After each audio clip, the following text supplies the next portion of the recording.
நீங்க இன்னைக்கு உயிரோட இருக்கிறதுக்கு தேங்க்ஸ் பண்ணணும் அப்படின்னு நினைச்சீங்கன்னா நான் சொல்ல போற அவருக்கு தான் நீங்க தேங்க்ஸ் பண்ணுவீங்க.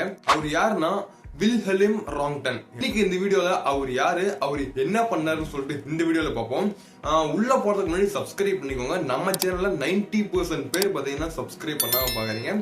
சப்ஸ்கிரைப் பண்ணீங்கன்னா எனக்கு கொஞ்சம் யூஸ்ஃபுல்லா இருக்கும். சப்ஸ்கிரைப் பண்ணிக்கோங்க. வில்ஹெல்ம் ராங்டன் அவர் யாருன்னு பாத்தீங்கன்னா ஜெர்மனி கண்ட்ரியோட ஒரு சயின்டிஸ்ட். 1895ல பாத்தீங்கன்னா இவரு எக்ஸ்ரே அப்படிங்கிற ஒரு புது கான்செப்டை இந்த வேர்ல்டுக்கு இன்ட்ரோடியூஸ் பண்றாரு.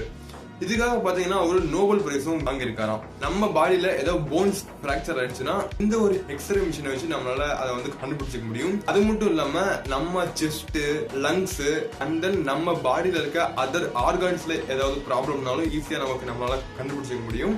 அது மட்டும் இல்லாம கேன்சர் மாதிரி இருக்க பெரிய பெரிய டிசீஸ் எல்லாம் பாத்தீங்கன்னா இயர்லி ஸ்டேஜஸ்லயே நம்மளால டிடெக்ட் பண்ண முடியும். இப்போ இந்த ஒரு எக்ஸ்ரே மிஷினை யூஸ் பண்ணி உலகத்துல பல மக்கள் பாத்தீங்கன்னா தங்களோட உயிரை வந்து காப்பாத்திக்கிறாங்க. இப்படி தானே கேக்குறீங்க. இந்த ஒரு எக்ஸ்ரே மிஷினை யூஸ் பண்ணி ஒவ்வொரு 8 நிமிஷத்துக்கும் பாத்தீங்கன்னா உலகத்துல பாத்தீங்கன்னா ஒவ்வொரு மனுஷங்க தன்னோட உயிரை காப்பாத்திட்டு இருக்காங்க.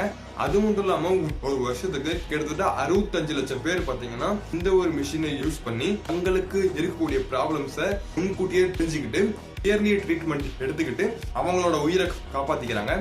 அது மட்டும் இல்லாம இந்த ஒரு மனுஷன் பாத்தீங்கன்னா அவ்வளவு பெரிய கண்டுபிடிப்பை கண்டுபிடிச்சிட்டு அதுக்காக பாத்தீங்கன்னா ₹1 கூட சம்பளம் வாங்க வேலையா. இந்த ஒரு மனுஷனை பத்தி நீங்க என்ன நினைக்கிறீங்கன்னு சொல்லிட்டு கீழே கமெண்ட் செக்ஷன்ல சொல்லுங்க. நாளைக்கு நம்ம இன்னொரு வீடியோல பார்ப்போம்.